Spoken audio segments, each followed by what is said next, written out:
Whoa, now. What's happening, good people? What's going on with you? How you doing? How you doing? It is, what's today, Thursday? Today Thursday, right? Throwback Thursday. All day long. All day long. Hoping everybody's having a good day. Look like it's gonna rain outside.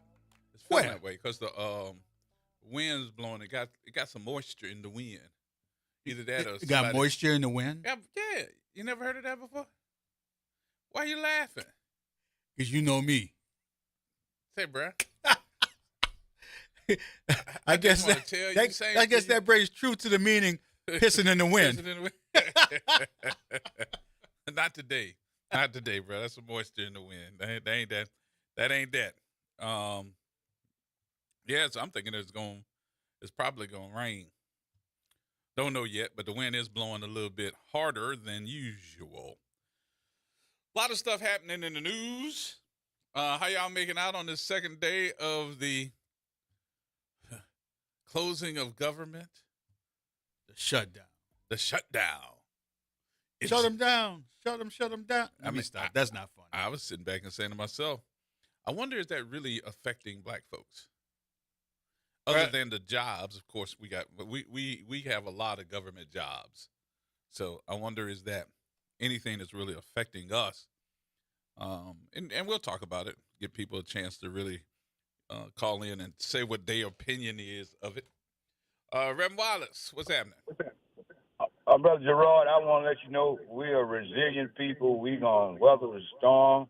We know Project 25 was coming, and we are buckling down. Amen. I shared a bed with 3 people, so I know we can survive. Wait a minute. I'm sorry. What? When I was coming up, we shared the bed. Oh, I thought us. you said you're doing that So, now. I was getting ready no, to say, what? No. Gerard.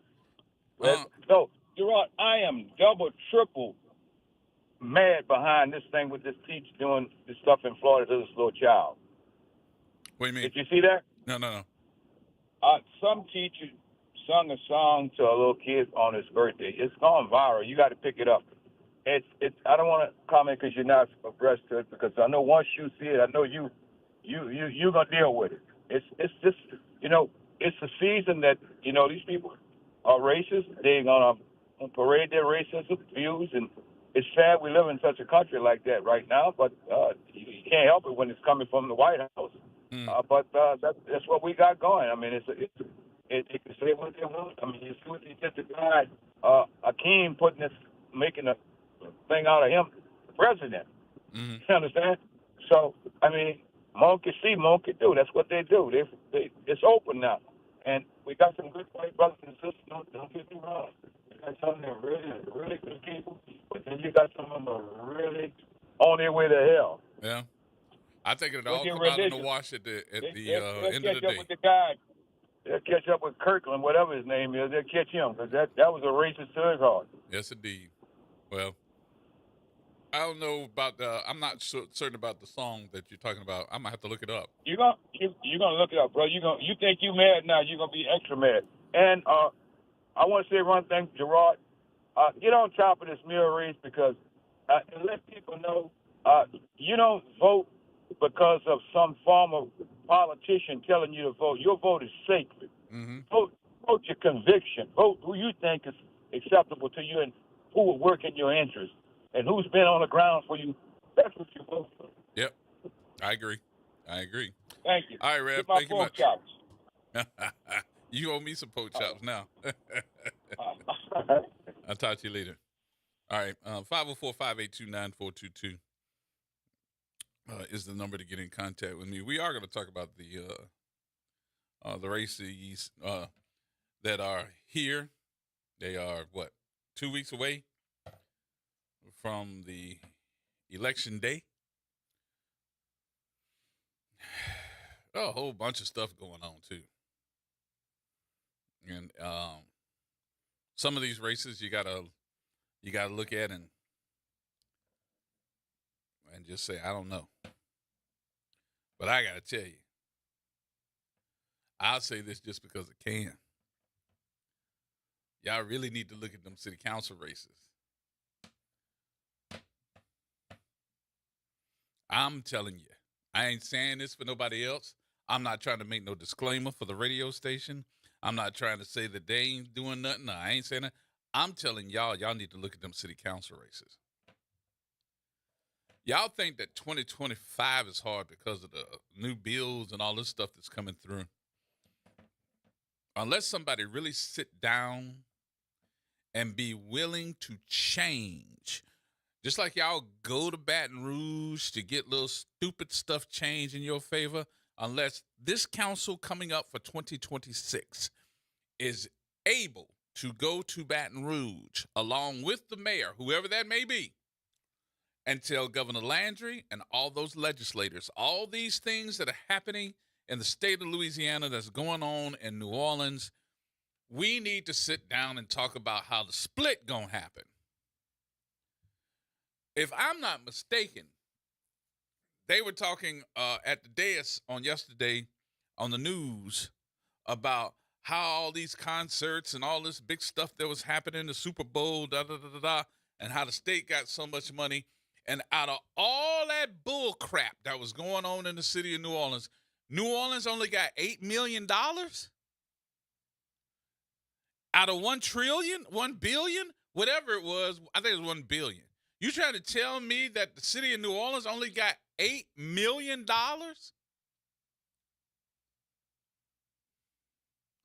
Unless I got a city council that got some nuts, some big hairy balls, to be able to go up to Baton Rouge and say, we need to sit down and go over this taxation because y'all getting all the money and we ain't getting nothing. And our infrastructure is all messed up. And before you win on inaugural night, on election night, we need to see you standing on the stage showing that you got some balls. Ladies and gentlemen, I want to thank you for voting for me. And look, Gerard. Yep. That's what I want to see. Who got the biggest balls that's going to get some stuff done for this city? Because this city is slowly falling apart. And it's not fair to the people of this city and the infrastructure of this city, which is falling apart. And y'all think y'all getting... Oh, I'm going to shut up. I'm going to be quiet. Pop Jones! Hey, G-Man. What's going on there, Big Daddy? Everything and nothing. Oh, same time. That's a problem. Mm-hmm. G-Man. Mm-hmm. I've been trying to figure that one out. We make all the money, and we get nothing. They take all the money and take care of the rest of the people in Louisiana. The state gets the money, and we sit back with fallen infrastructure, and they haven't even sat down and let me tell you something. This is going to sound bad. This is going to sound real bad. I ain't mad at the state. No, I'm mad at our leaders here in New Orleans. No, they ain't going to do no more with your allowance, do you? They should have thought about this automatically to say, hey, we're not even getting a cost of living increase. Gee, man, I just found out maybe a couple of years ago that all the money that was collected on the bridge was going to Lake Charles. Yes, sir. Go figure that one out. That was going to Lake Charles to fix some of their stuff, and that was through the legislature. Pat Connick. And we can't get our streets fixed or nothing. Right. Mm-hmm. And they take all the money, the Super Bowl, Mardi Gras, Essence, everything. I think I heard, what's the brother name that know everything, know all about the city of, what's his name? You know what I'm talking about. He was a former insurance man and everything. He know, I can't think of his name right offhand, but he know everything about Wait, he's on this station or you heard it somewhere else? Huh? Where'd you hear it? What you saying? You said you heard somebody that was a former insurance man that knows everything about the city. Yeah, he called the station. You know what I'm talking about. You heard it on here, or where did you hear it? That's what I'm saying. No, he always, every night, he don't call as often as he used to. But he would call and give you all that information about Baton Rouge and all he know all that stuff about different parishes and the way they're doing with the voting, dividing. Man, I can't think of that man's name. You know him. I can't think of it either, but keep going. You know what I'm talking about very well. Okay. But what he said? Anyway, it's been going on like that, G-Man. For years. If you've been here, 35 years? For years. Yep. I mean, Carnival was only in Algiers and New Orleans. They didn't have no parades. They took all the parades out of Algiers. The only thing we got is Namtown. Mm-hmm. We had Cha-Cha, and they had about three parades in Algiers. It took that out Jefferson Parish. So in other words, they had nothing without New Orleans and Algiers. Well, they had a couple of parades that were up all over. They had a lot of parades that was in Jefferson Parish as well. But that B-Man, I'm talking about. See, I've been there longer than you. Mm-hmm. All my life. But I'm saying they had a lot of parades this year and this past year in Jefferson Parish as well. But what I am going to say about that is the fact that we have a lot of parades here that we as a community can't cover because of the security issues. So what we have to do is we have to have Susan Hudson to put her commission up so that we can have other parishes to supply us with deputies that can come here and operate under her commission. And they come from different parishes, and we have to pay them. So I'm trying to figure out if it wasn't for her, what would they do? Because they were mad. People were mad as hell because they were mad at Titi because she said we're gonna have to cut down some of these parades. We're gonna have to cut down the routes because we ain't got enough. Oh baby, business was ready to jump on her back and ride her like her name was Trigger. Oh, G-Man, in other words, they use us all kind of ways, huh? Mm-hmm. Hallelujah. So, yep.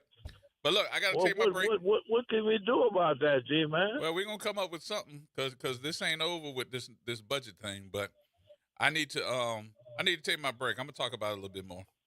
Oh, yeah, I was glad to hear your friend. I didn't get a chance to call in. Who that? Turning McNaris. Oh, yeah, she back in here with me. Yeah, she back with you, huh? Yeah, she back in here. You told me to call her, but I was afraid. What you afraid of? Tough chick. You back? Oh, bro, you back down? No, I said no. Man. I'm not gonna call her. I'd rather wait. That's all right. She come back on. Yeah. She harmless. I know if she listen. Yes, indeed. All right, Pop Jones was afraid to call her. That's all right, boy. That's all right. All right, Pop, let me take my break. I appreciate all right, you. G-Man. I'll talk to you later. Pop Jones is scared of McNaris, boy. Yep, that's exactly what I was getting ready to do next. Churches. He wasn't even Chick-fil-A. He was Church's chicken. Brothers. No, wait, Brothers got some good pretty chicken. Good. I like Brothers. Brothers got some good chicken. Yeah. All right, come on, let's take the break here. We'll be back with more. Said, buddy, everybody hold on. We got more coming up.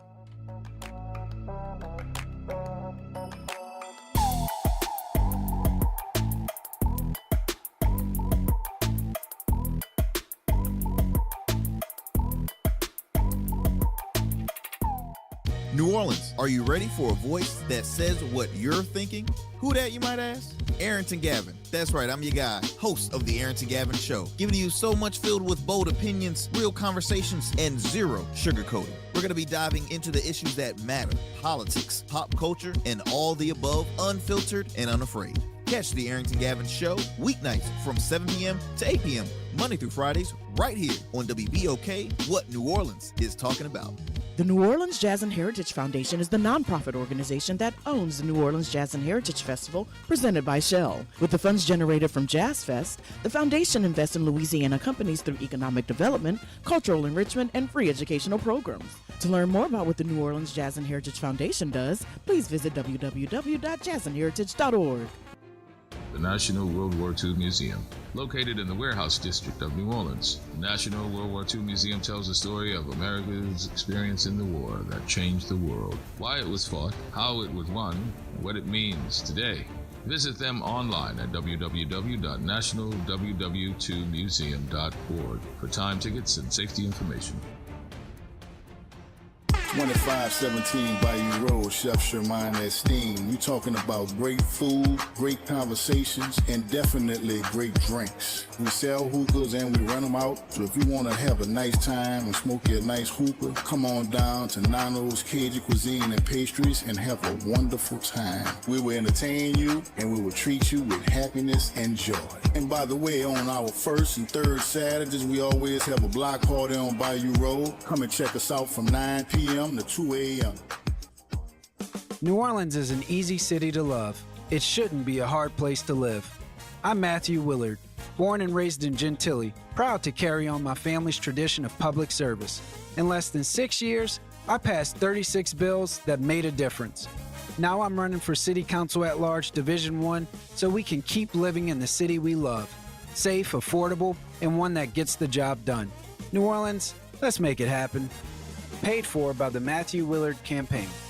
The Historic New Orleans Collection presents a new exhibition open through June 7th, 2026, The Trail They Blazed. Built collaboratively with people who participated in the local civil rights movement, The Trail They Blazed presents stories of social and racial justice straight from the people who lived them. Listen to leaders tell their stories of resistance and persistence in their own voices, recorded by the Historic New Orleans Collection. Plan your visit to 520 Royal Street in the French Quarter and reserve your free tickets at hnoc.org today.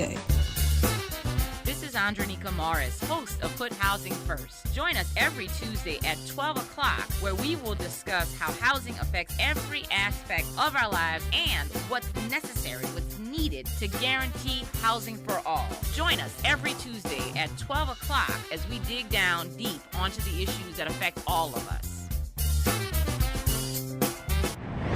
Making a difference in the community. WBOK 1230 AM. Here we go. The reality check on WBOK 1230 AM.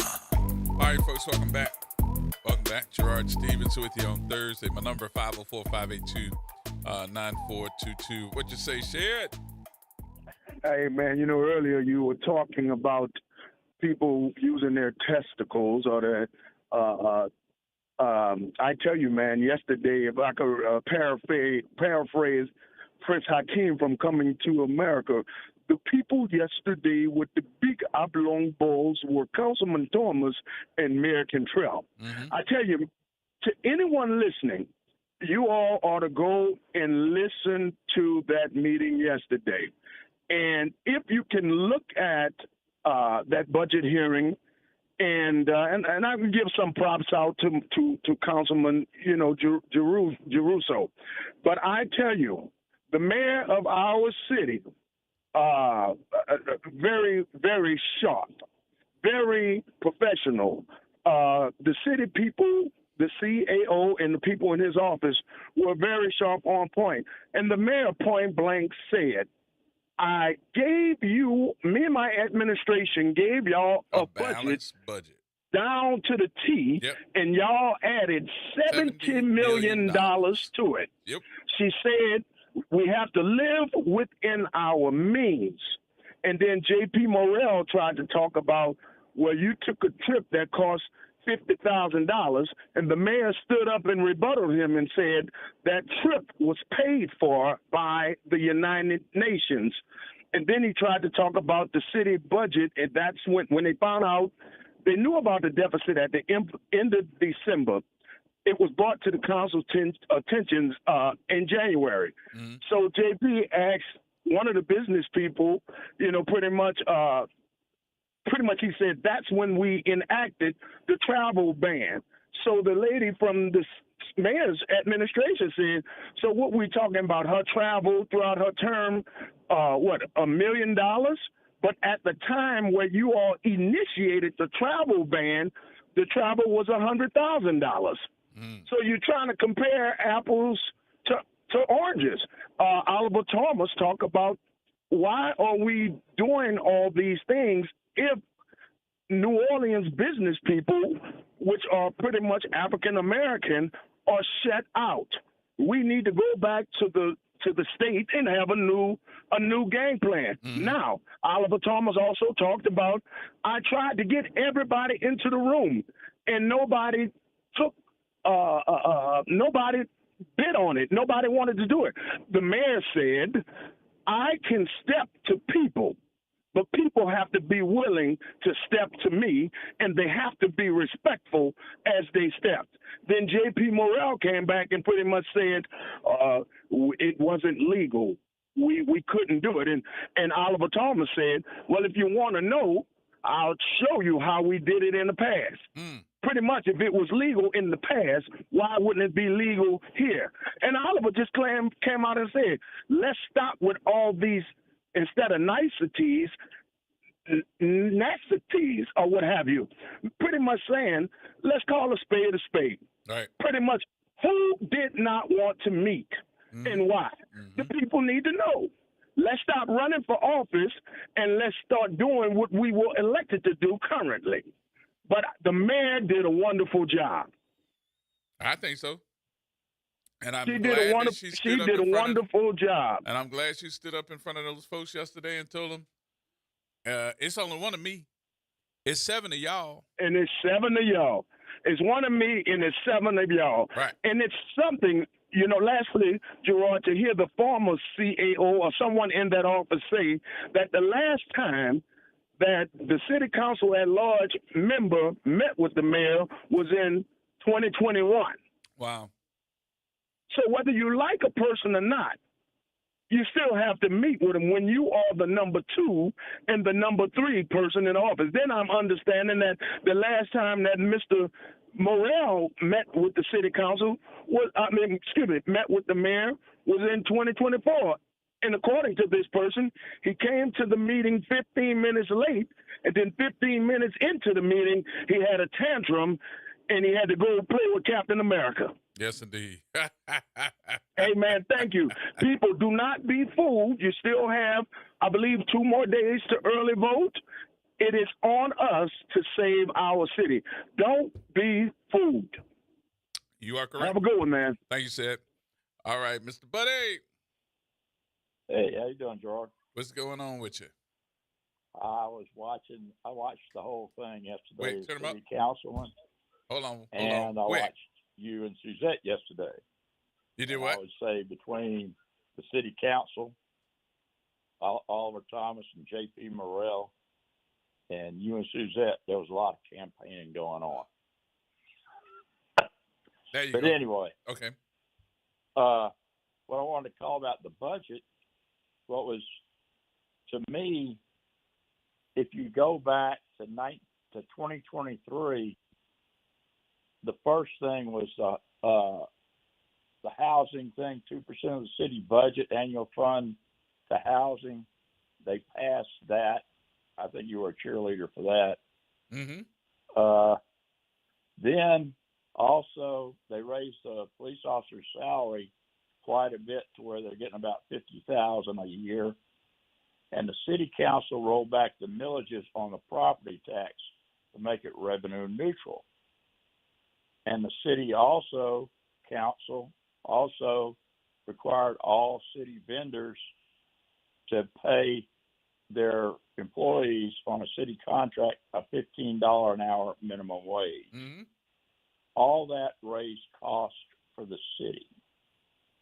The city was getting pandemic money and Inflation Reduction Act money from the federal government. That's dried up. We've lost people every year, which you commented on. Mm-hmm. We've lost about, 20,000 people in the last 3 years? Yep. So that's revenue reduction. So now the federal money's dried up, and we've got to live with whatever we're generating. Plus, I think they estimate maybe 43 million in federal dollars come in every year on average, but it might be considerably less than that. So I listened to all that, and then I downloaded the budget submission by the mayor to the city council. How are we going to make up for revenue adjustments? And sanitation fee, they want to raise it by $19 million. I don't know what that comes out to by a household. They ain't talking about making twice a week garbage pickup. 0.5% in It's taxes. raising it $19 million. Right. But I think that's 0.5% in taxes are raised. And then they're talking about rolling forward the millage on the property taxes. It's going to raise another $30 million. I don't know how much that's going to cost each one of us, because it's always based on your appraisal on your property tax. And then they're talking about taxing restaurants, drinking places, hotel, motel, short-term rental, online orders. Yep. Taxes for all that. And then safety and permits fee adjustments. Yep. You want to build a house or add on, yep, you're going to pay more. ABO processing and permit fee, you're going to pay more. Parking fee and fine adjustments, they want to pay more. And they were talking about privatizing the camera thing or parking tickets for booting, where they got the contractor got a share of it and stricter enforcement on parking. Plenty of blame to go around, in my opinion. I think everybody just recommending, everybody think who you're going to vote for, but the way I'm thinking is after the election, they start the budget hearings on the 14th, and the election's on the 11th. So at that point in time, they're going to vote to raise taxes and hunt for revenue. And frankly, New Orleans has been living above their means on the largesse of the federal government, and the chickens have come home to roost. Well, you said the same every thing damn that one of them Cantrell said. She said we got to live amongst our live amongst our means. Cantrell's part of the problem. But she said the same thing that you're saying. I'm making a point. I'm making a point. Yeah, but she's shown a disdain for the public purse since she's been on the city council. Okay, so you're pointing the budget and spending over $65 million, because she said and told everybody, and nobody disagreed with her, that she had and her people had this budget balanced to the penny. And it was your city council that added $70 million of spending to that budget to get us all thrown off. I don't think so, because it was pointed out that the police and all the city departments woefully underestimate their overtime in their budget submissions. The New Orleans Police Department had over $20 million in overtime spending that we didn't have. And ain't nobody said a word. Public Works had a sanitation for Mardi Gras and stuff. All of them overspend. And what was that during Mardi Gras? They ought to program it. They know about how much they spend every year. Why can't they program it? But what was that spent overtime in Mardi Gras? What was it? It was police. Sanitation department. Right. Why we got a whole bunch of spending in sanitation? Why? Jazz Fest. And what would we spend the money in Jazz Fest for? What was it? Second Minds. I have a solution to all of this. You need to have a czar of budgeting that can automatically pinpoint, just like Mr. Carey used to do, the man that's on after me at 6 o'clock. Carey used to sit down with his team, he worked for the city, and be able to tell you within 1% of 1% of how much money was going to be brought in as far as revenue and what we could spend. Everything that comes to New Orleans, whether it is Mardi Gras, whether it's Taylor Swift, whatever it is, needs to have an adjustment to what they think they should be spending because of the revenue that is coming in. If you don't balance this budget off of the revenue that you're bringing in, you're always going to miss the point. You're always going to miss how much money is coming in and how much money you think is coming in. It's two different things. You're right. Orleans pays all their city taxes, property taxes at the first of the year. And they never come back and adjust it in February after they receive those property taxes. Yep. They don't adjust the estimate, and here's your share. They don't do that. No, they don't. And then they have one-time monies that they count as a part of the budget, which is wrong. One-time money should never be counted as part of your budget. That's not one-time money. That is recurring revenue. That's recurring revenue. I understand that. I just added on to it and said we're also adding to our budget one-time good monies. We're adding that as part of our budget. We should never do that. No, you shouldn't. That $102 million they got, they added that in their budget like they shouldn't have. They should have put that on capital improvement. But unless somebody can sit down and estimate and give me facts on how much money comes to events in New Orleans, because that ended up being a big part of the events. A big part of the budget. And we're spending more money on budgeting for big events. That's what's got us in the quagmire here, because we're sitting back and going like, oh, we're going to make all this money on Taylor Swift. We didn't. The state did.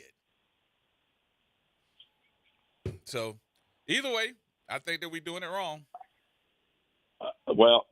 But I think it's a progressive attitude, too, to spend too damn much money in the city. I mean, how much goes to NGOs every year? Yep. All right, my friend. Appreciate you much. Thank you a lot. I appreciate you giving me the time. Yes, sir. All right, bye.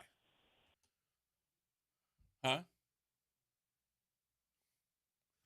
When we sit down and we go over this thing, I really do think that it is not Chinese arithmetic and how you put together a budget for a city that the world wants to see. Well, what do you mean, Gerod? I'm glad y'all asked. So let's sit down and think about the Taylor Swift concert. All right, this is one-time money. This is not no reoccurring revenue. This is one-time money. So I need to take that pot of money that's going to be made and set it to the side, because that's going to be one-time money. She ain't coming back every year to do the same thing that we know of. So how do I budget my infrastructure, my resources toward this humongous international tour that she has coming up? First things first, I need the professionals like Mr. Carey that can tell me what to expect money-wise coming into the city, and base my resources and what I'm going to be able to offer to the world: protection, hotel rooms, food, get-togethers. What type of issue am I putting my whole city up and saying, we'll pay for it? And how I get my money back. That's just, and remember, this is not reoccurring revenue, but we're using the resources of the city for this, because we putting on our lipstick, even though we putting lipstick on a pig around here, because this puppy here needs its infrastructure fixed. It needs something to do with recruiting more police officers, so we ain't got to pull in police officers from other cities or parishes. We need to make sure that we are paying for the power. What else we got to pay for? We got so much stuff to pay for. I need to make sure that whatever we paying for, we're going to get the money back.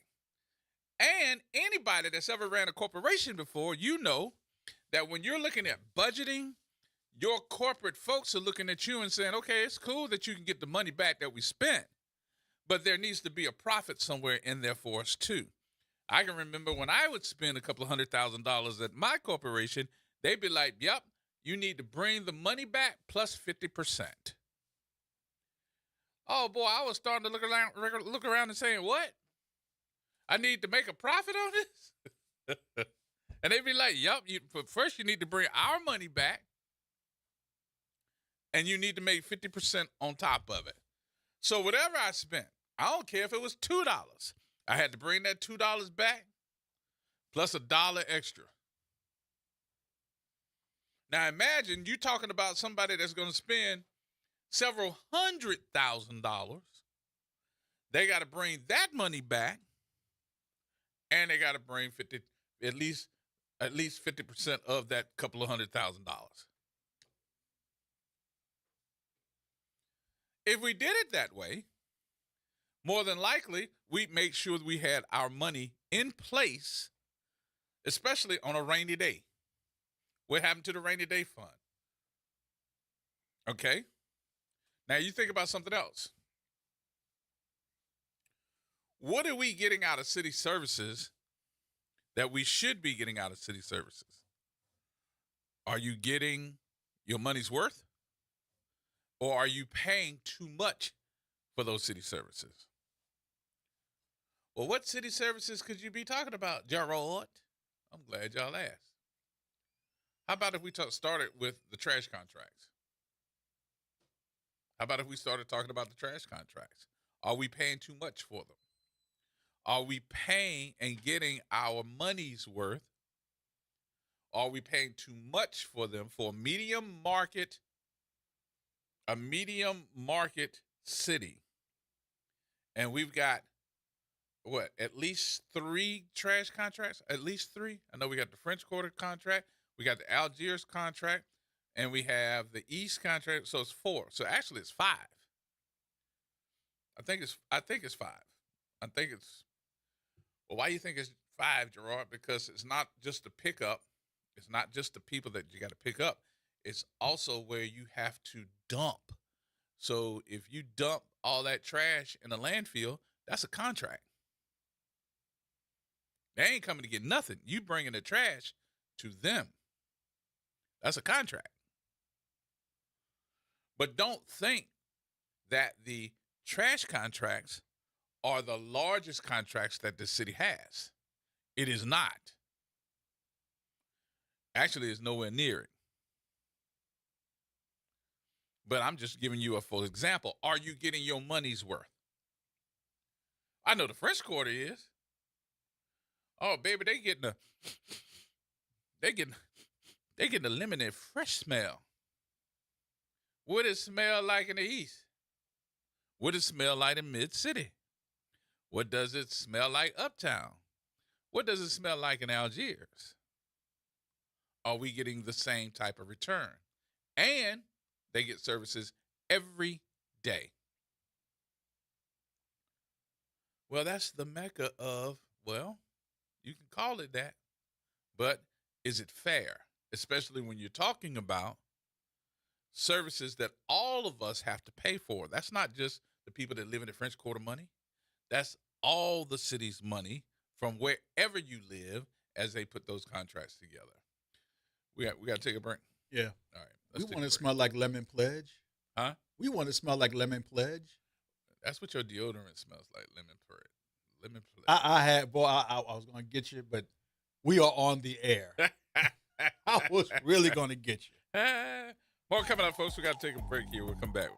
Everybody will talk.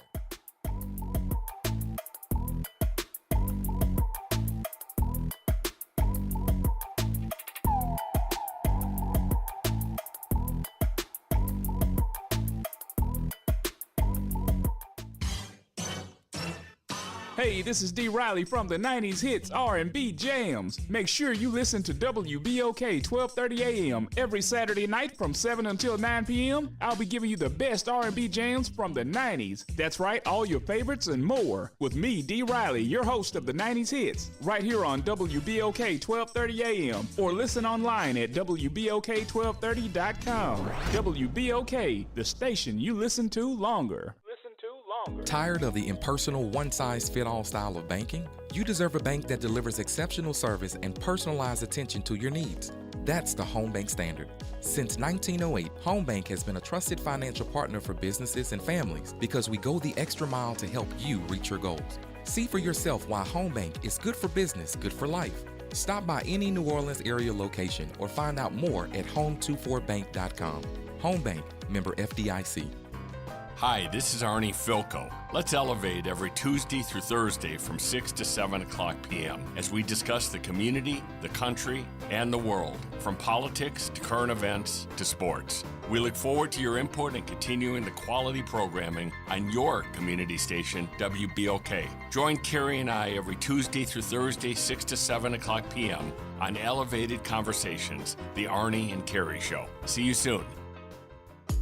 The NAACP New Orleans branch invites you to our 2025 Freedom Fund Banquet and Awards Ceremony, a night to uplift and celebrate. Join us Saturday, November 1st from 7 p.m. to 10 p.m. at Xavier University's Center Grand Ballroom. Through your support, dollars fund scholarships, youth programs, and vital community projects. It's keeping the struggle to preserve civil rights current and vigorous. For tickets and information, call 504-460-7765.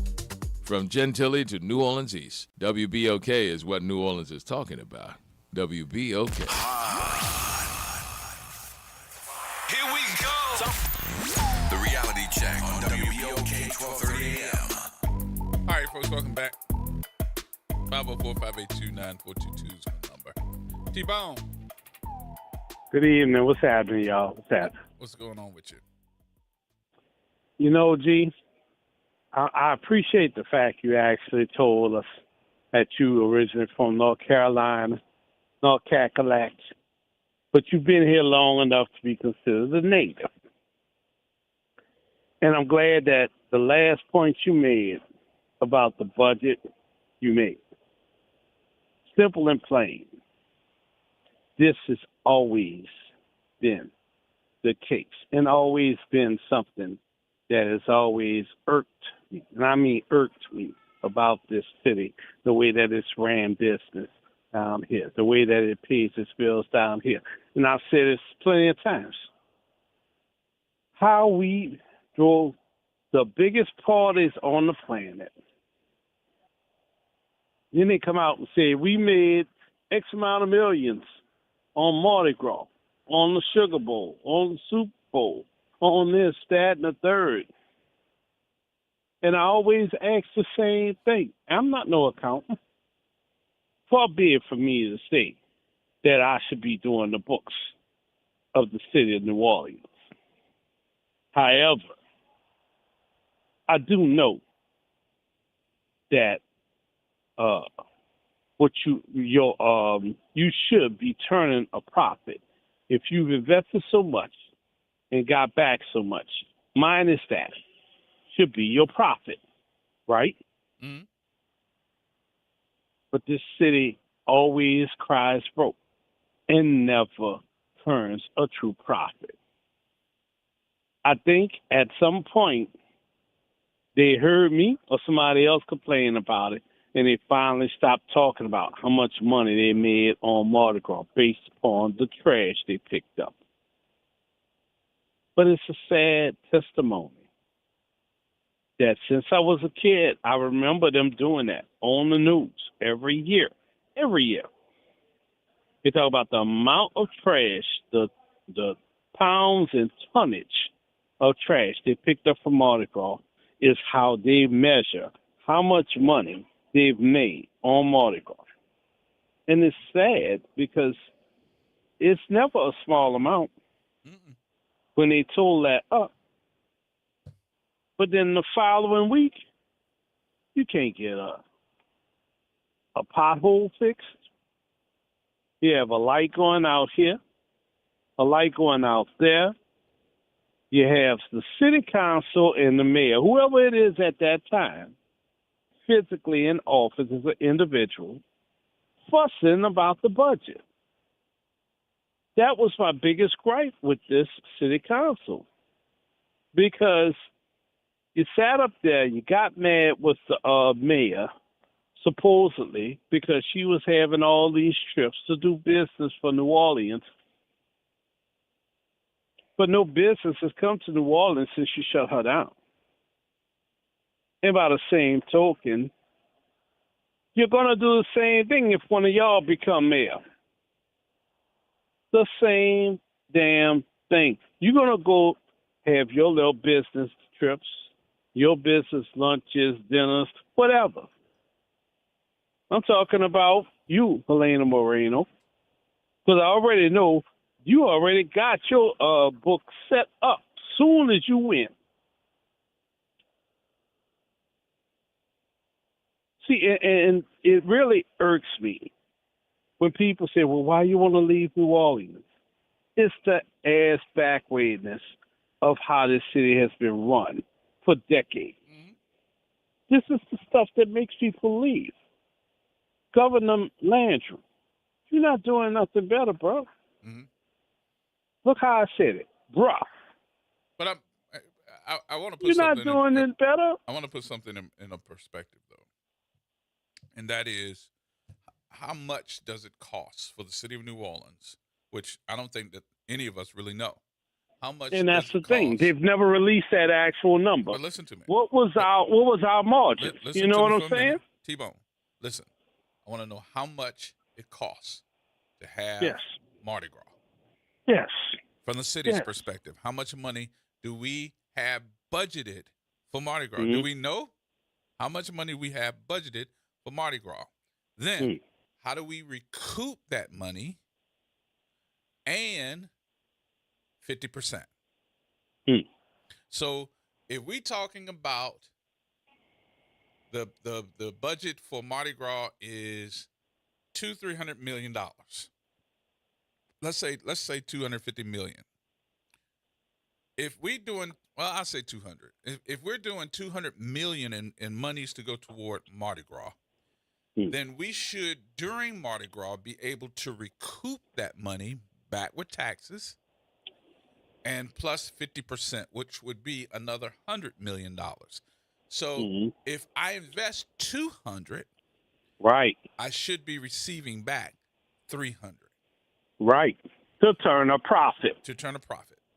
That is basic business. That's it. Nobody does business never to turn a profit.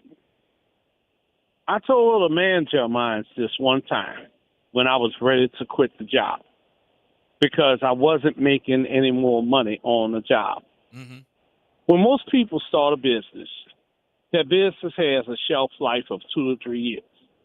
If they don't turn a profit after 2 to 3 years, they're upside down and the business ends up closing.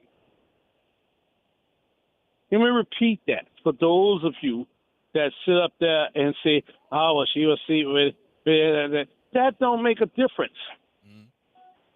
We're talking business here. We're not talking about personal feelings. We're not talking about young and the senseless. We're talking about profit. If you don't turn a profit in 2 to 3 years in any business, that business should close. Mm-hmm. Now, here's something else. With the number of hotel rooms that I know that we have been bragging about that we sell during Jazz Fest, during Mardi Gras, and trust me, this ain't no $100 rooms. When you're talking about these events going up, you're talking about the room rates going up to $400, $500, $600 sometime, maybe even more. Yes. The amount I used of money, to work downtown. I know how much. Trust me. The amount of money that goes to the city on a $100 room is 10%, which you're talking about $10. Mm-hmm. And I'm thinking to myself, if the taxes are $10, there's also a hotel motel tax. Mm-hmm. So you're talking about another $10 to $20.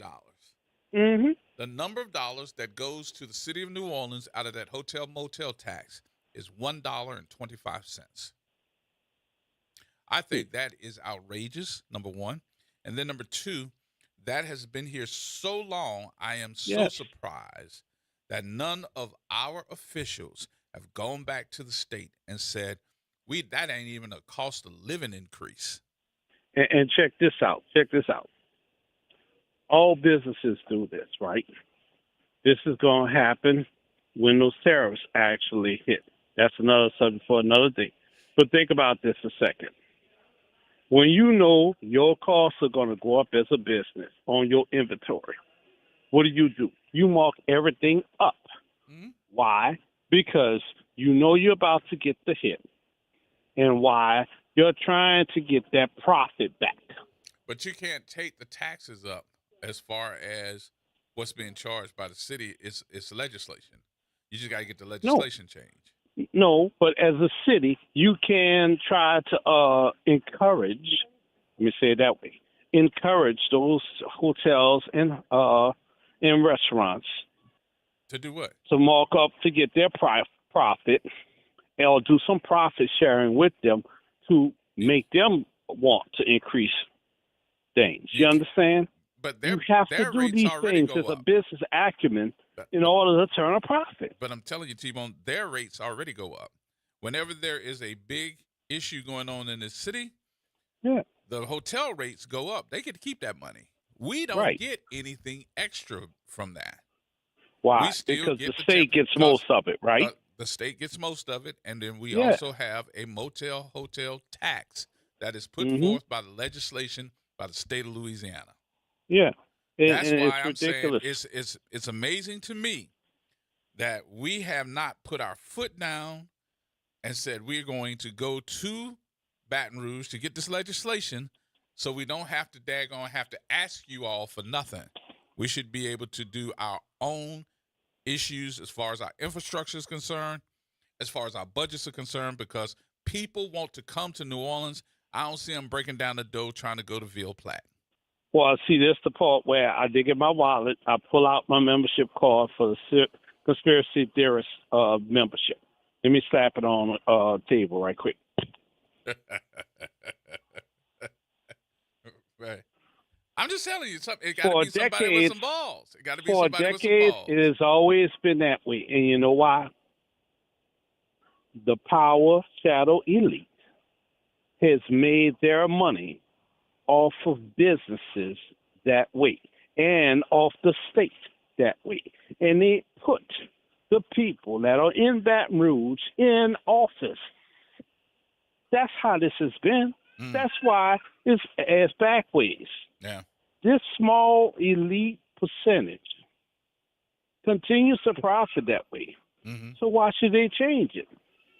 Well, why should they be gracious about it and let the city run things the way it needs to? So I'm gonna say this, and I gotta go.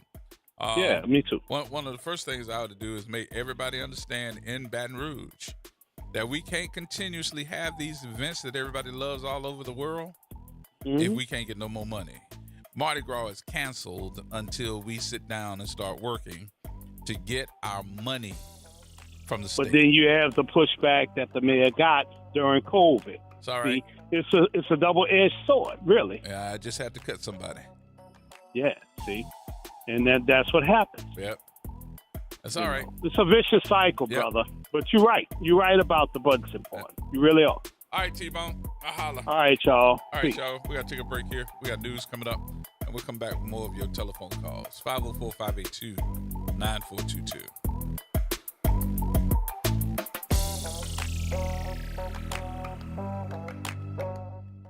From the campus of Xavier University, WBOK Go and Equity Media Station. I'm Tammy Eswick with BIN News Now. The United States Supreme Court says that it plans on hearing arguments in the case against Black Federal Reserve Governor Lisa Cook in January. President Trump pushed for Cook to be fired over mortgage fraud allegations. Just allegations. Cook has since sued Trump, and SCOTUS says she could keep her job while the court looks at the case. We're off to the movies, where The Smashing Machine, starring Dwayne "The Rock" Johnson, is set to bring in between $8 and $15 million on its first weekend. And the re-release of Avatar: The Way of the Water is expected to make between $3 and $4 million this weekend. Finally, Sean P. Diddy Combs is set to be sentenced tomorrow. BIN News has been keeping a close eye on this trial, and we'll bring you the latest as it becomes available. Right now, we know that a New York City judge has denied his attorney's attempt to overturn his conviction on prostitution charges. Meanwhile, the prosecution is pushing for Diddy to serve at least 11 years. Get BIN News Now on demand 24/7 on the iHeartRadio app.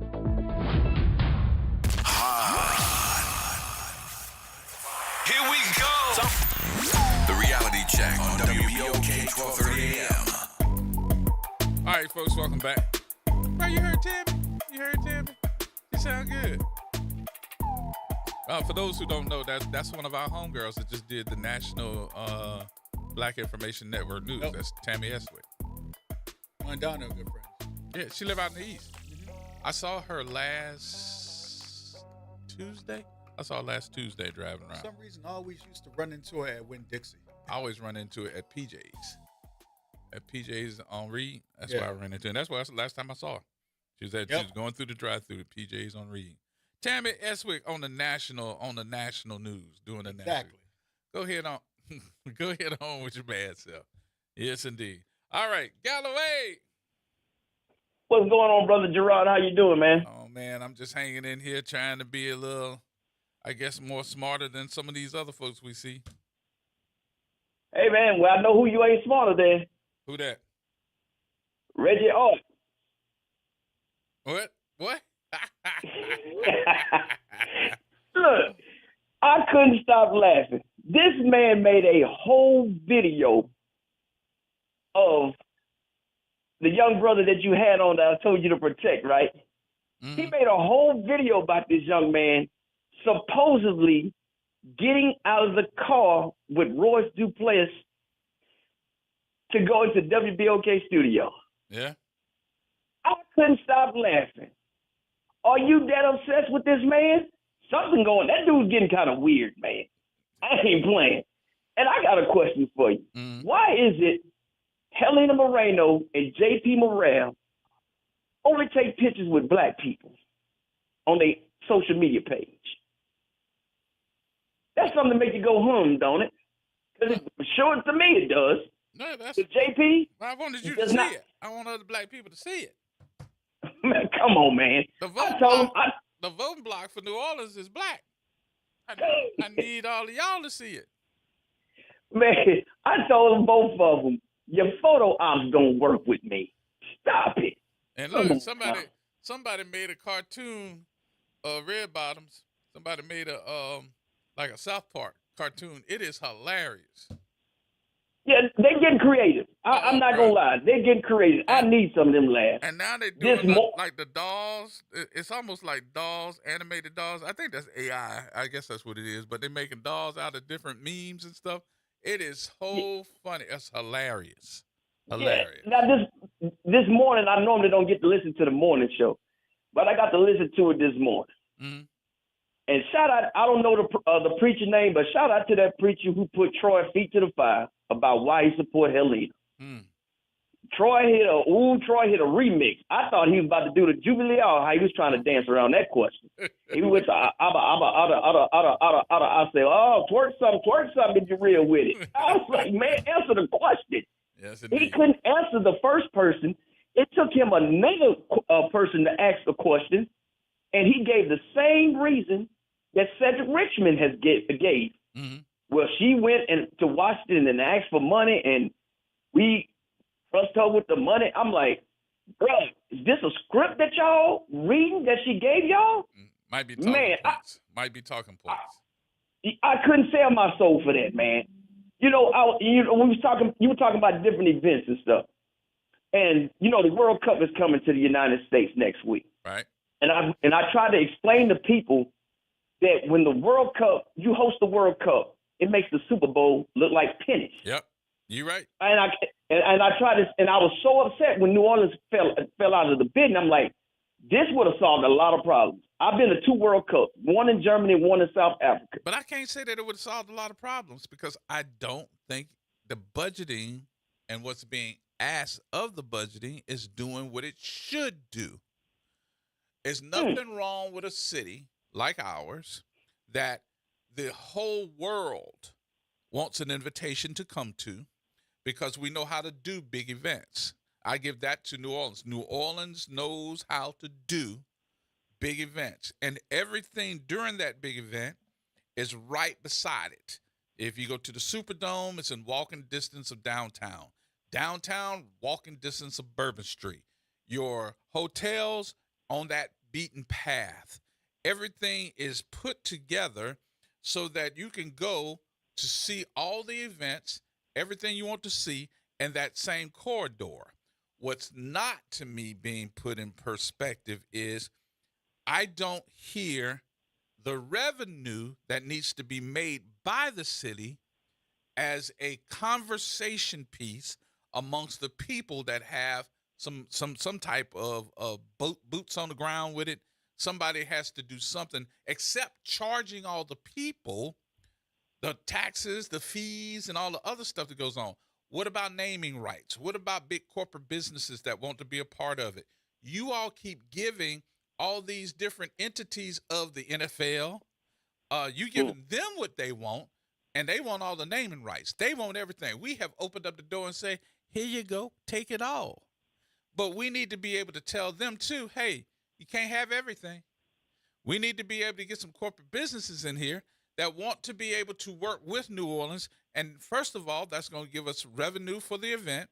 Second of all, it's going to give us an opportunity for our person, whoever that czar is, to be able to coordinate with these folks to say, hey, I hope you like New Orleans, but after this event, we want you to come back so we can talk about you being a part of New Orleans. We're not even thinking about the future. We're thinking about what we're going to make right now and everybody get out of town. There's so much more. That's a big problem. There's so much more to be done. And I'm like, y'all need somebody really that is a czar and business, corporate business, because I don't think we have one. No, you got a bunch of people that want to create chaos and point fingers and then say, hey, I can fix all of it. Yep. You're not going to be able to fix this mess in no 3 months, 6 months. This is going to take a lot longer. And, you know, when you're talking about, you know, the naming rights and all this stuff, I go back to how FIFA worked with Germany. Mm-hmm. The city of Frankfurt, they had a Jumbotron where if you couldn't afford to go to the game, they had a Jumbotron, just like the football stadium, on the Main River. Right. And they had so many thousands of people. Just sitting on the river. And they had seats. Yes, I was there. And there was so much money to be made. Everybody got paid. And look, I know what you're talking about because I was watching it, and I saw where they had Lady Gaga performing on the river. They had all the people coming down in the boats from each team. Yes. It was a wonderful event, but it was also sponsored. Yes. Yes. And that's the thing with New Orleans. They wanted Mayor Cantrell out so bad. They wanted to make her a one-time mayor. When they couldn't do that, they wanted to finish her political career forever. Mm-hmm. Now they've gotten their wish of doing that crap.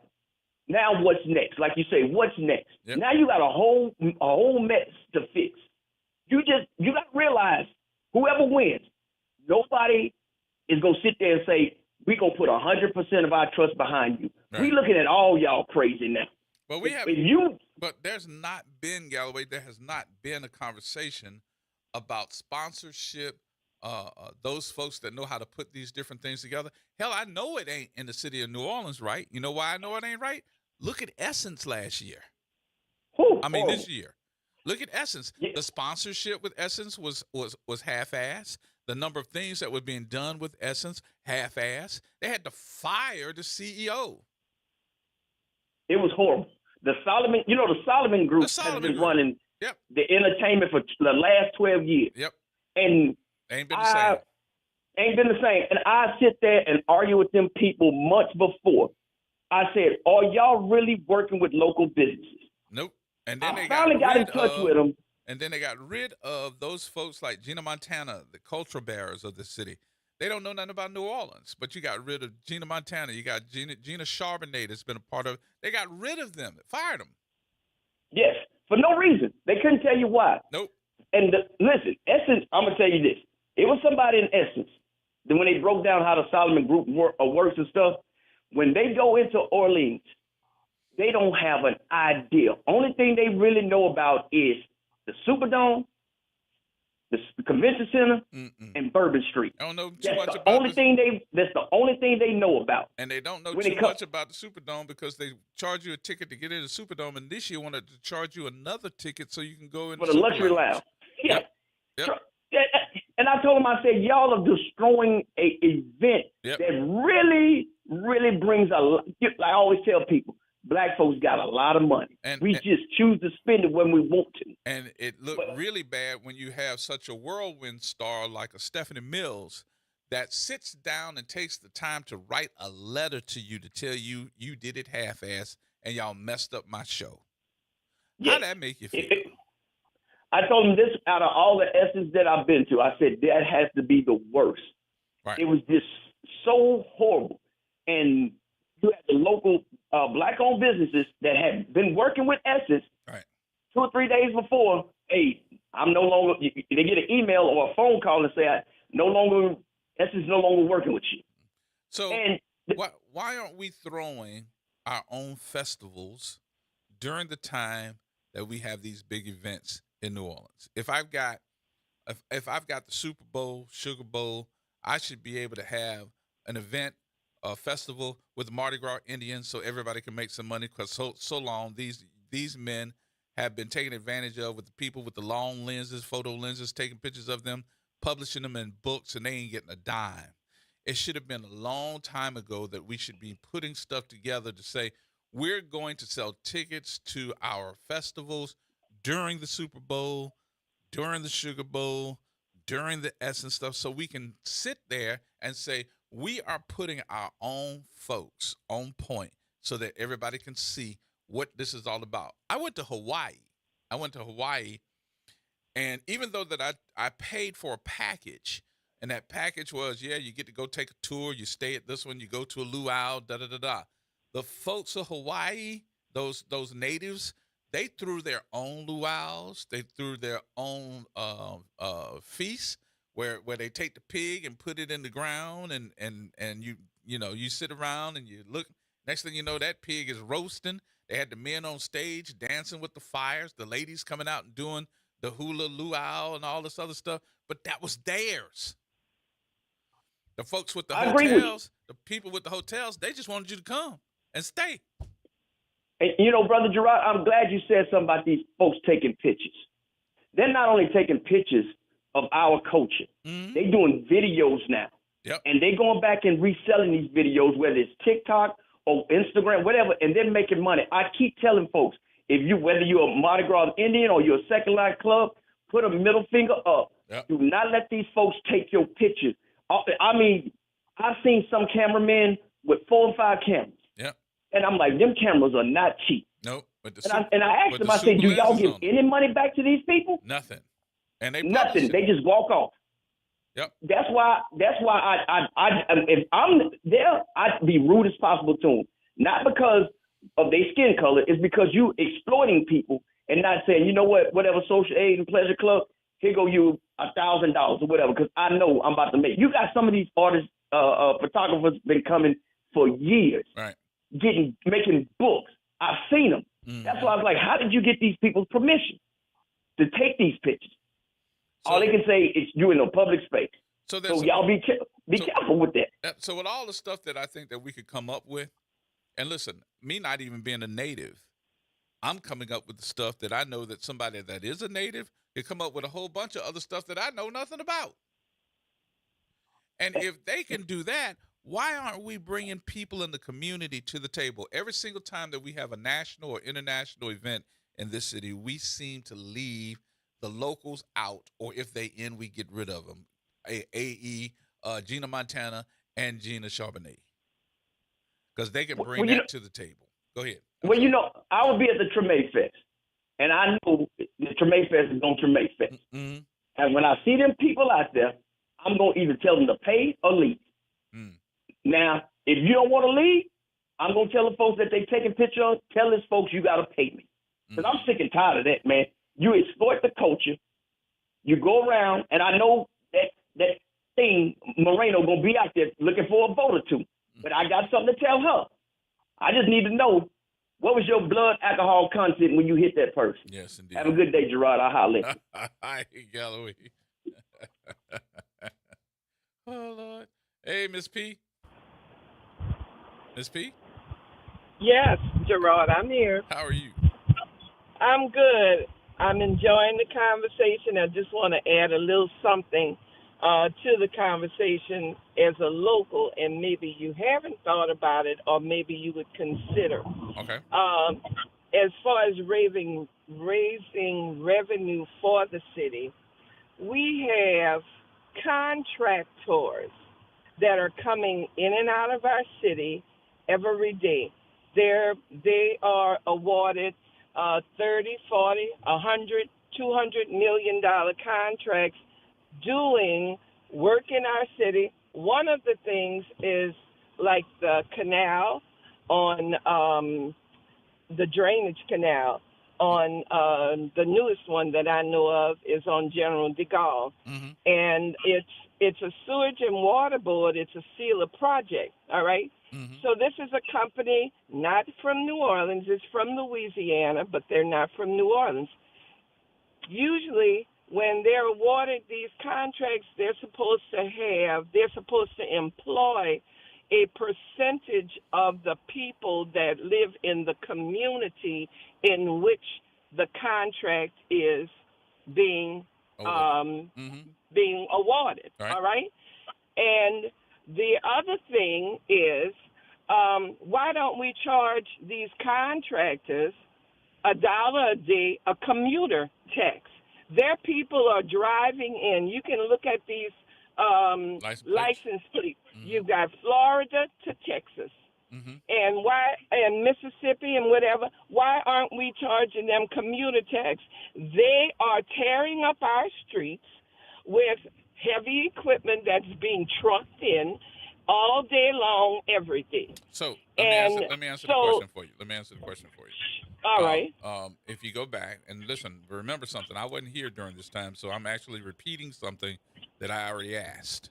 And that, all right. that tax that you're proposing was also brought up by Dutch Morial. I don't know if you remember that. Dutch Morial brought up that all the folks that's coming to New Orleans, tearing up the infrastructure, they should be paying for the infrastructure. Mm-hmm. It was more so like an infrastructure tax because you were using city services. And that was knocked down. It was never agreed upon and was never brought up again. Well, but I mean, our streets are being torn up. Every day. So every day, all day, every day. Mm-hmm. I sit on General de Gaulle and I watch trucks, 18-wheelers come in and out every morning and every evening from Plaquemines Parish, where they're doing $1 million contracts down there. And they're trucking in all this heavy equipment. And they're not going 35 miles per hour on General de Gaulle. Mm-hmm.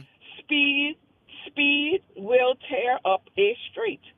Now, So we're constantly having to replace or do something about the street or the drainage.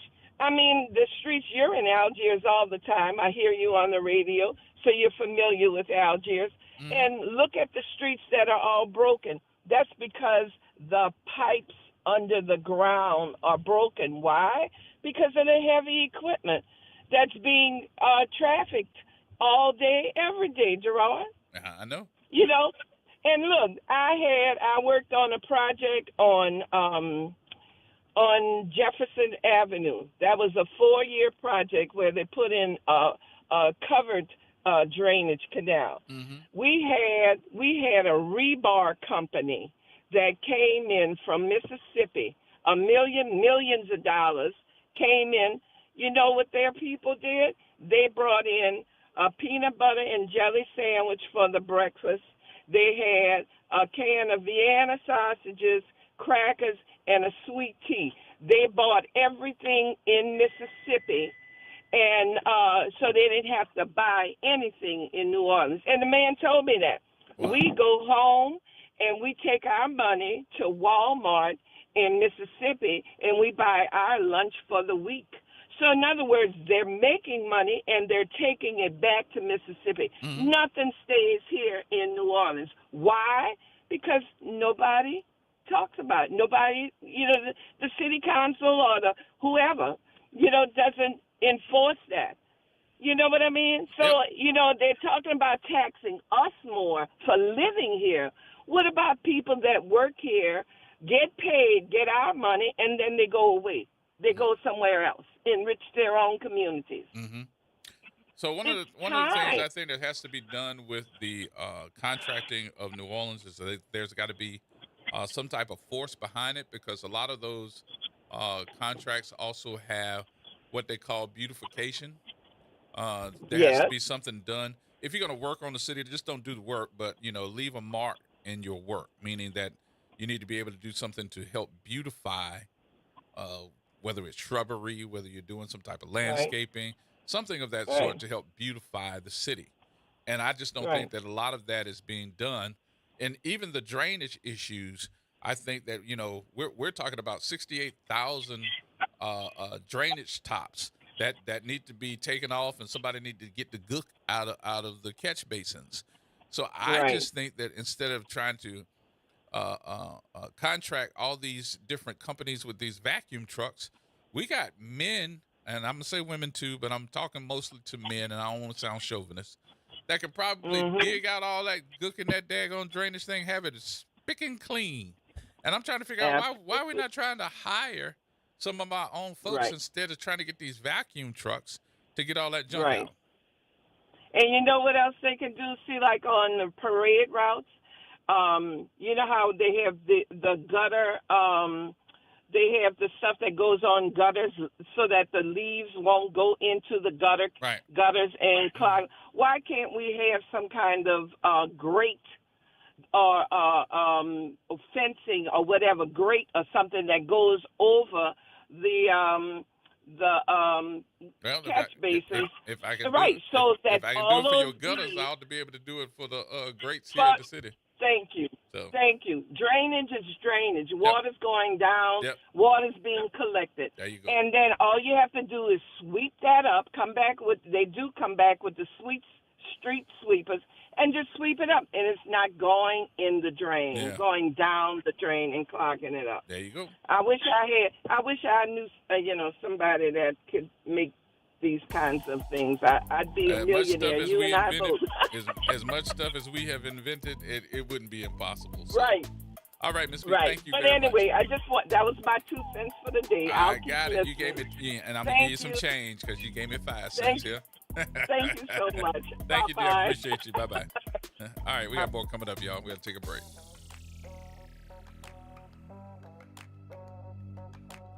Damn, this went by quick. You know what it is? I figured out what it is. People calling. We don't get 1 or 2 calls. We get calls. Okay.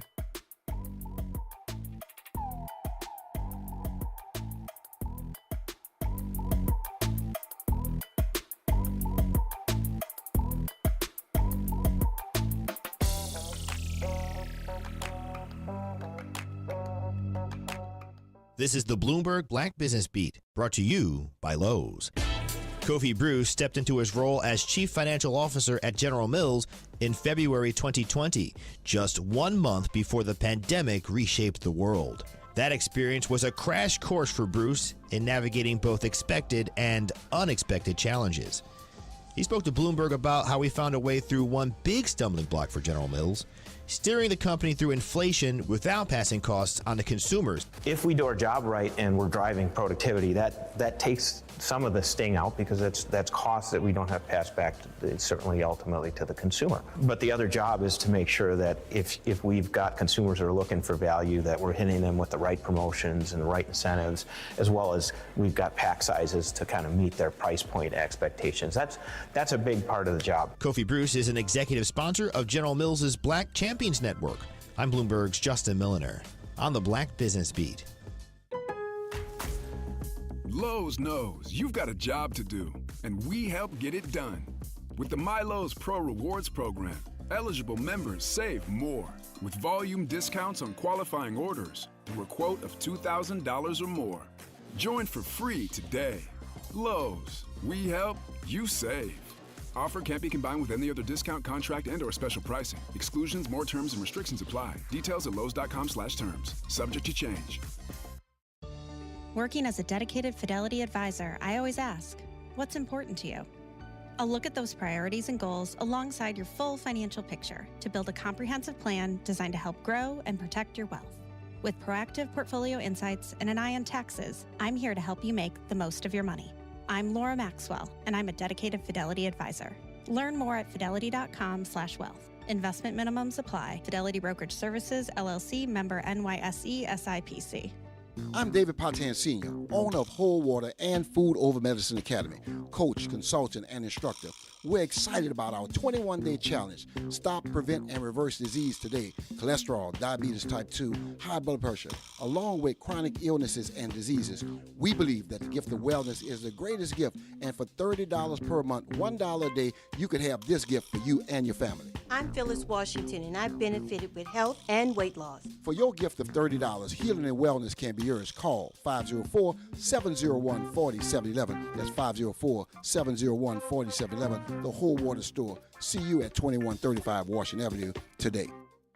A message from the community scientist. Do you live or work in St. James, St. John, St. Charles, Ascension, Calcasieu, Baton Rouge, or St. Bernard Parish? You may be exposed to harmful chemicals like phthalates, BPA, and flame retardants found in everyday products but linked to serious health risks. That's why the community scientist, a program of Rise St. James, brings you clear, science-based facts that protect your health and our environment. Stay informed, stay empowered. Visit risestjames.org today.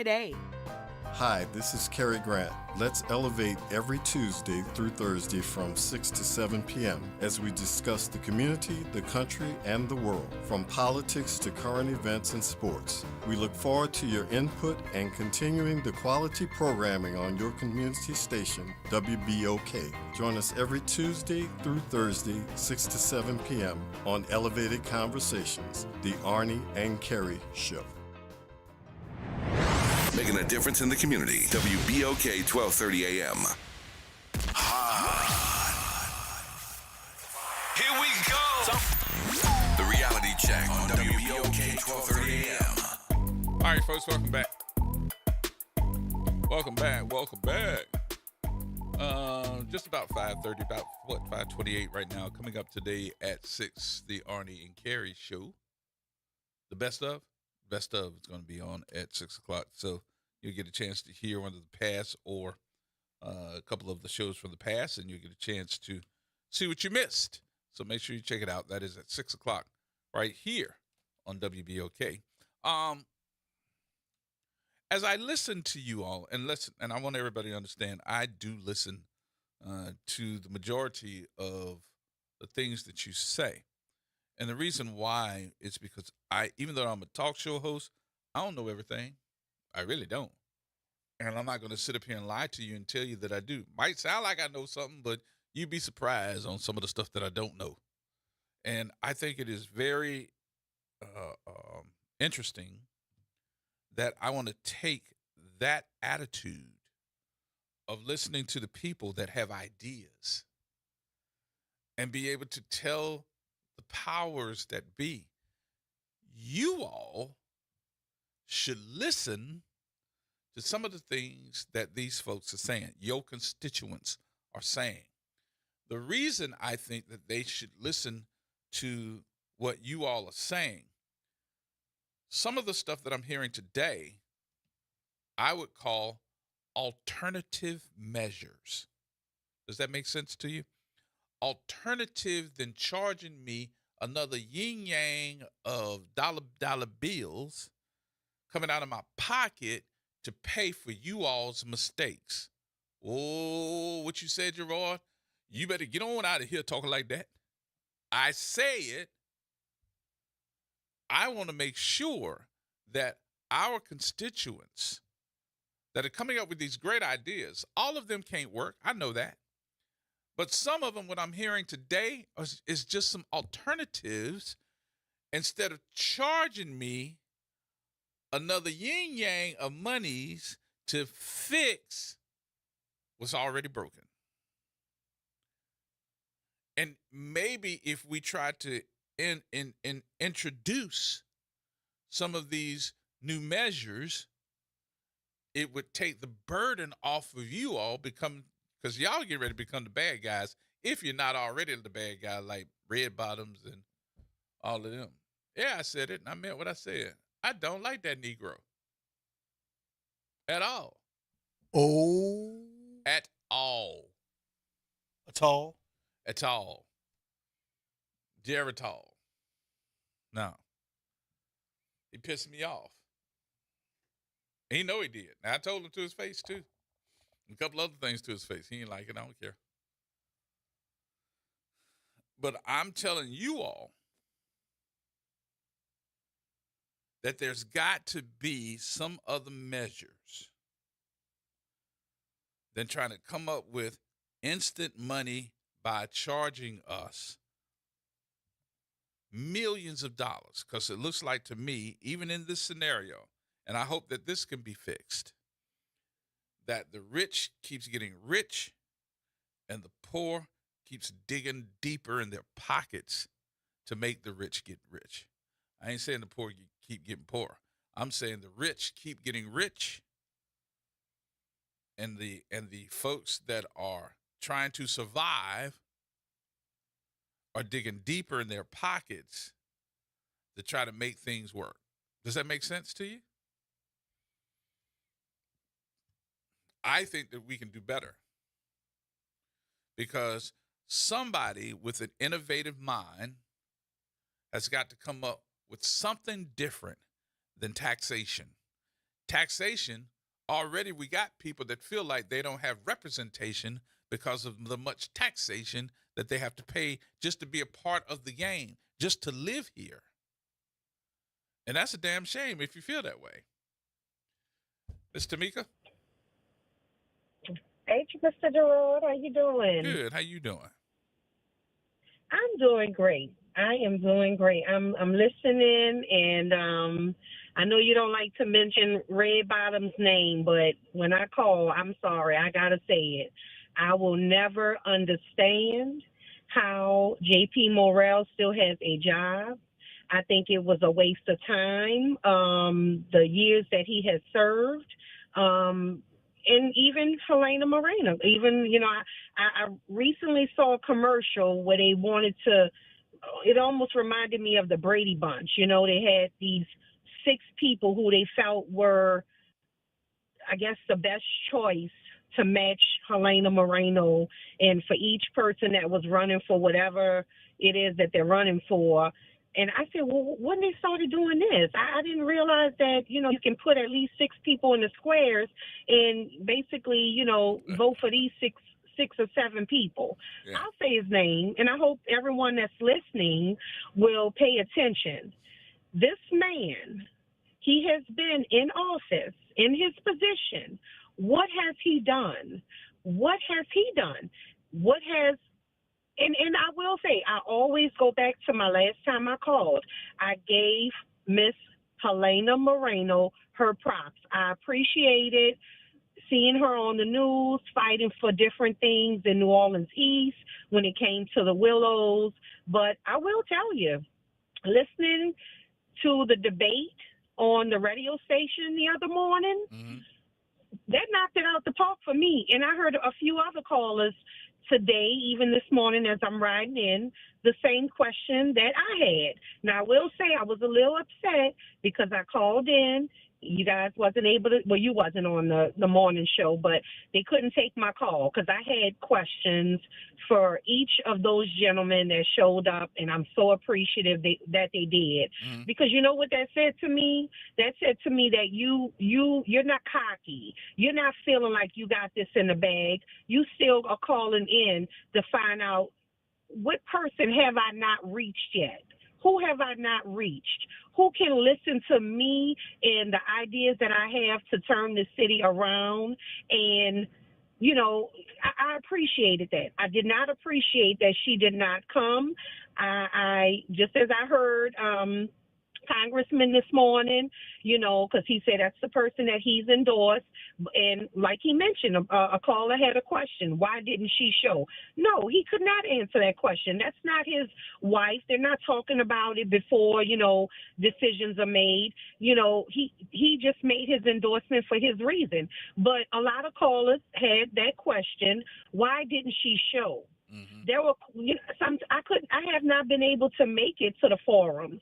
I work for a medical center, and usually by the time I'm going into work and leaving work, I'm missing things. So having the debate on the radio the other morning, I'm so appreciative that it happened. I listened to the entire debate, even with the dysfunctions that were going on with the equipment. But I really did appreciate, the questions that were asked. It wasn't easy questions. It was legitimate questions. I have my person that I'm voting for. And, I was going back, I will be honest, between him and Helena Moreno. But I'm going to be honest. See, once she didn't show up the other day, to me, that was my decision. That was when I said, okay, I'm making my decision. I hope it's going to benefit and the candidate wins. But my concern is JP Morrell. I just want to go back to that because I kind of got off topic. I want to know, why do people continue to vote this man in office? What I saw when I would see the clips or the meeting, I don't know exactly what it's called, town hall meetings, or meetings with the constituents. It seemed like it was just a lot of mess, a lot of disrespect. The way he would speak to Susan Hudson, the mayor at times, even other people who were there on interviews, to sit in with the mayor asking questions. I didn't like his tone. I don't know what he's done for this city. That's why I'm hoping and I'm praying that people are paying attention and get him out of office. I live in Gentilly, Boscoville, and when I saw that goofy Superman looking poster on the neutral ground with his name, I wanted to get out my car and kick it out, but I didn't want to get in no trouble. I'm not a troublemaker, but I really did. What is this? I said, what is this? This Superman looking, get this out of my neighborhood. I think you got some troublemaker in you. I think you got a little troublemaker in you. I'm not certain. I don't know you like that, but I think you got a little troublemaker in you. But it's a good trouble. Okay. That's good trouble. All right. I hear you, John Lewis. Oh, Lord. Go ahead, Mr. Meek. I'm sorry. Really? It's all right. But I'm sorry. We need some listening to you, and I love the fact that you said you don't have all the answers, but the things that were proposed today, they are alternatives. They are measures that I lived in Maryland. I left home at 19. I moved to Maryland. My mom took a great job out there working for the government, and we settled on Baltimore, Maryland. And I lived there for 19 years. And when I tell you I prospered, I tell you I look around and Baltimore kind of reminds me of New Orleans. It's right. They have their own culture, right? Not as well as us, but it's majority, African American with some sprinkles, and that's fine. Everybody, it's a melting pot. So let me ask you a question. We're frustrated. Let me ask you this question before you go on. You drive around the city a lot, right? I do. About how much gas do you use per week? A whole gas tank? Yes. So that's I do. What, mid-size vehicle, V6, V4, what you got? Yeah, I got a little mini, so you got a I guess four-cylinder. this would be considered Buick 4-cylinder, yeah. Okay, so you got a 4-cylinder. Yeah. You probably burn anywhere between $20 to $30 worth of gas a week then, right?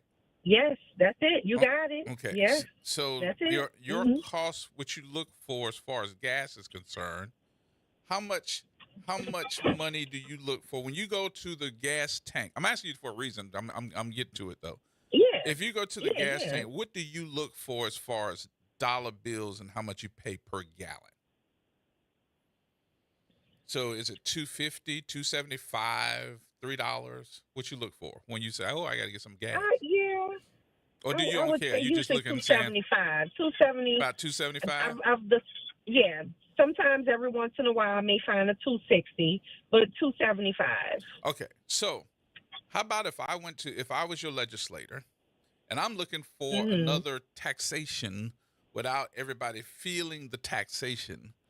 Why wouldn't I at least try to go to my legislators and say, listen, just to save the crunch out of all of this $65 million that we got to raise, why wouldn't I go and say, Louisiana gets a big number of tax dollars off of gas per gallon.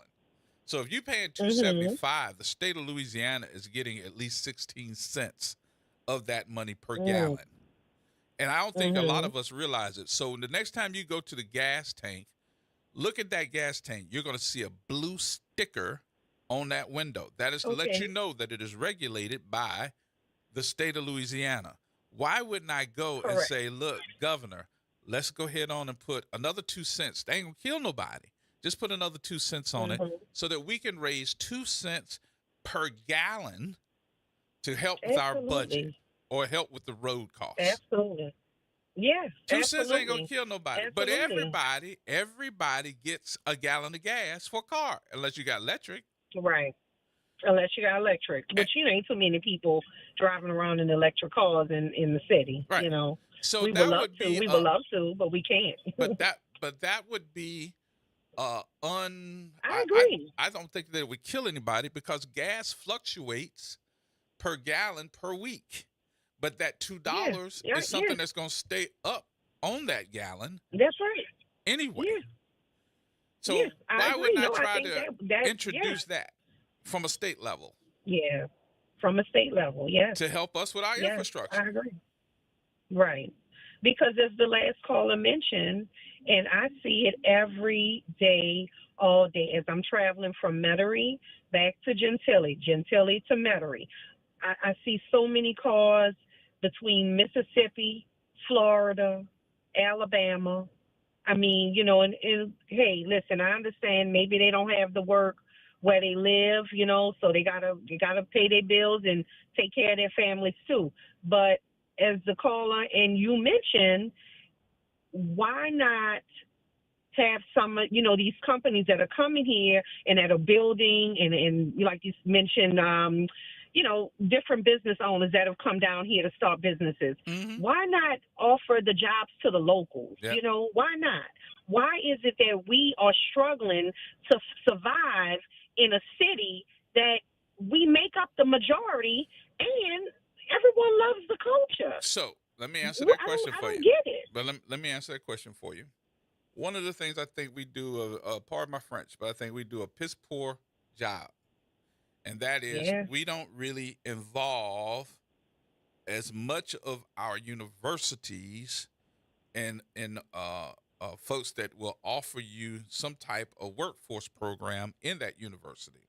So you would think absolutely. You would think that we would have a czar of the city that goes to these different corporations and says, we want to do job training. We want to learn how to do these different jobs.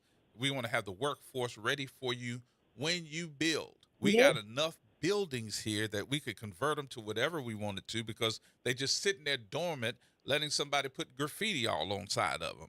So the thing that we could do if we had a czar and could sit down with these universities to put together these all the different criteria at these universities. Let's say we wanted somebody to be able to work for one of these big old major companies. Guess what?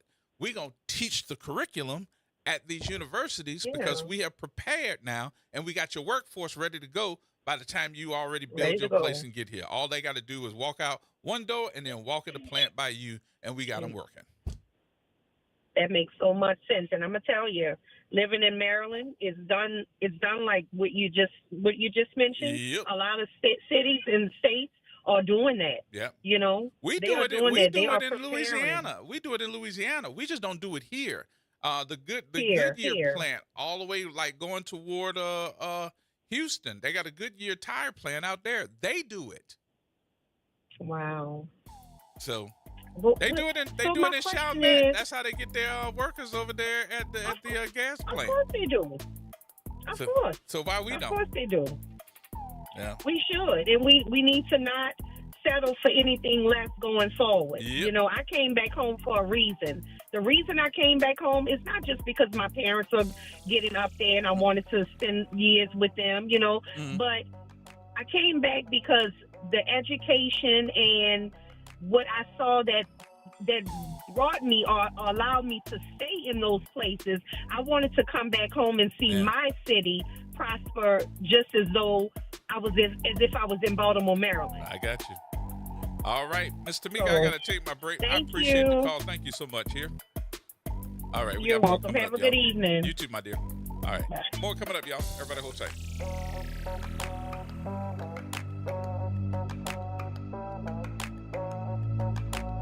AURN News. I'm Ebony McMorris. Healthcare could get a lot more expensive next year. A new analysis from KFF finds that Affordable Care Act premiums will skyrocket 114%, jumping from $888 to nearly $1,900 a year if Congress doesn't renew enhanced subsidies by year's end. Right now, about 22 million Americans rely on those tax credits to keep their insurance affordable. Democrats say the subsidies must be extended now, especially since open enrollment begins November 1st. Without action, millions could face sticker shock and even lose coverage. Republicans say they may revisit the issue later, possibly with restrictions, but they don't want to tie it to the current funding fight that has already pushed the government into a shutdown. Bottom line is your health care bill could double unless lawmakers strike a deal. For these stories and more, go to AURN.com or follow me across social media at Ebony McMorris.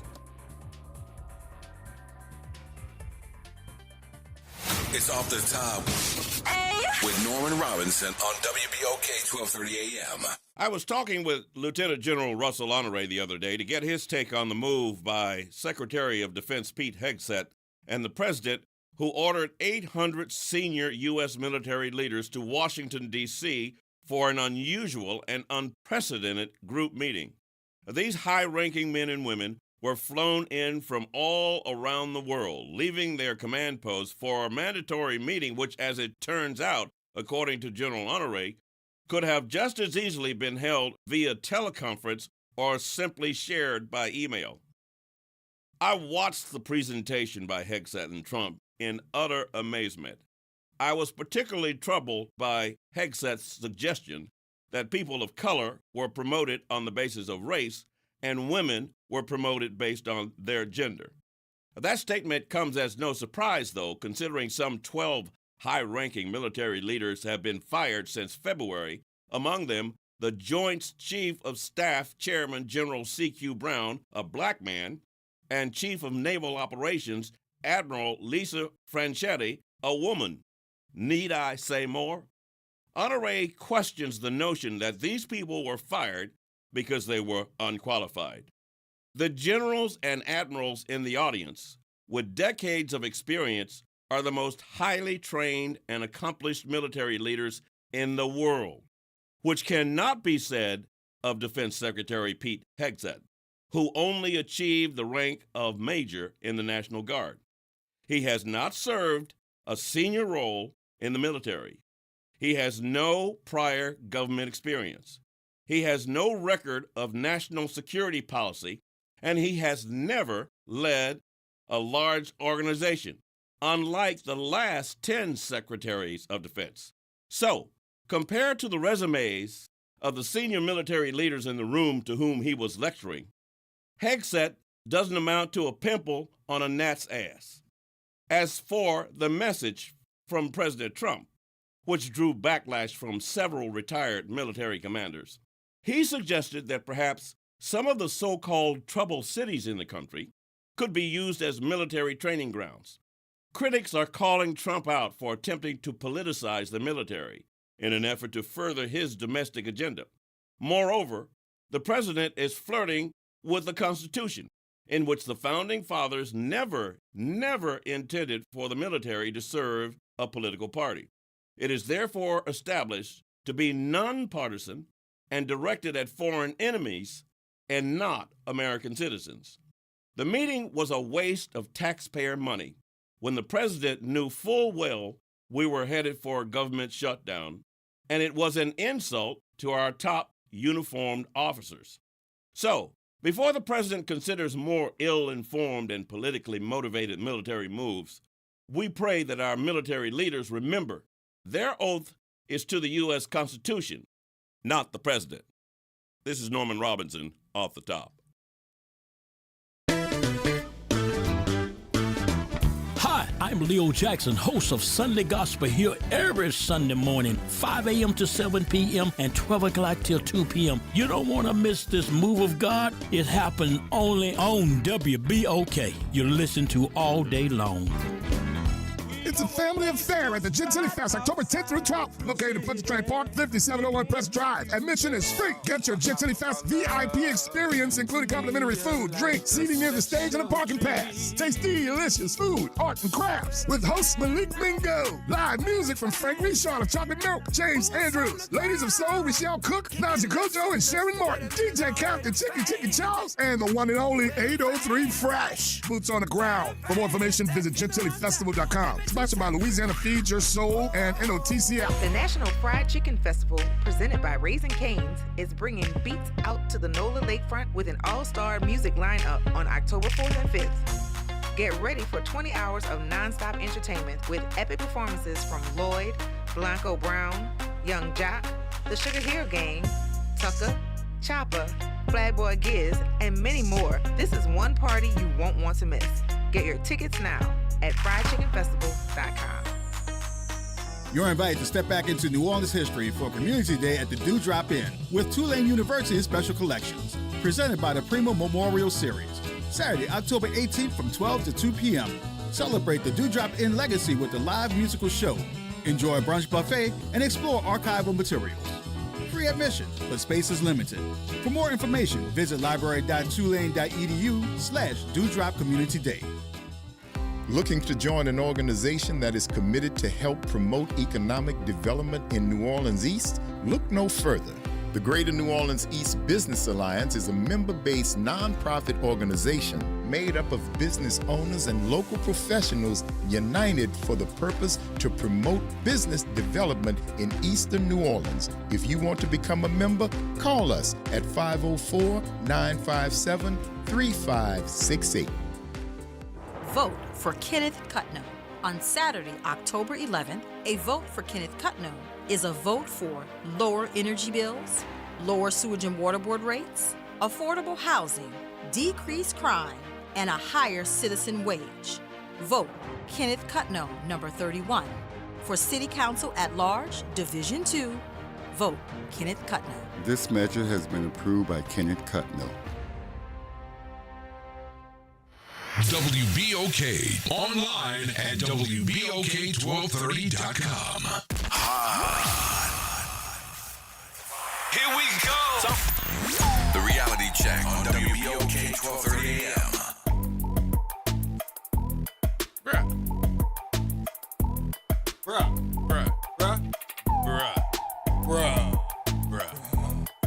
Oh, bruh. Did he say this message? What he said? I'm not getting into that with you, bro. Well, you know I'm gonna make Kenny come in here and recut that here. He said the messages. And with the what? The messages. He know better than that. If I didn't know Kenny Cutno, I wouldn't say a word. But I'm calling Kenny Cutno when I get off the air and tell him he'll come over here tomorrow and recut that. The messages. Them what? Okay, I'm sorry. T been holding on for a minute. It's almost time to go, right? T gone. Oh, you gone? I'm sorry, T. We about to be gone too. Huh? We about to be gone too. We are? Yeah. Oh. You meant Say, bro, you gonna stop. The what? What he said? You gonna wake up talking like that, watch. No, I'm not. You Get can through put that dog. on me. Don't put that on me. Get through dog. No, I ain't. No, I ain't. No, I ain't. I named Lil Daryl. Lil Daryl. That's what he sound like, Lil Daryl. I'm gonna call him up, call him Lil Daryl. He gonna get mad at me. I'm gonna call me names. I'm sorry I said that. But you know I'm gonna tell him. You know I didn't say it about him. I I said you would sound like Lil Daryl. I know he sound like Lil Daryl now.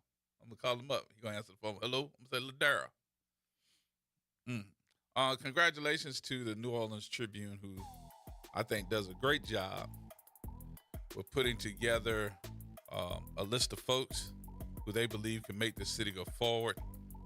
Beverly McKenna, Dwight McKenna, Dr. Dwight McKenna, doing a good job staying on top of it. They got great articles in this month's Tribune. I hope that you all get a look at it, the New Orleans Tribune, and they announced their endorsements this time. Not just one, it's several of them. So congratulations to them, and stand on top of the political field as well.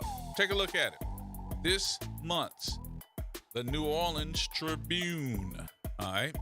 Other than that, that's going to wrap things up for me. I appreciate everybody for being a part of the conversation.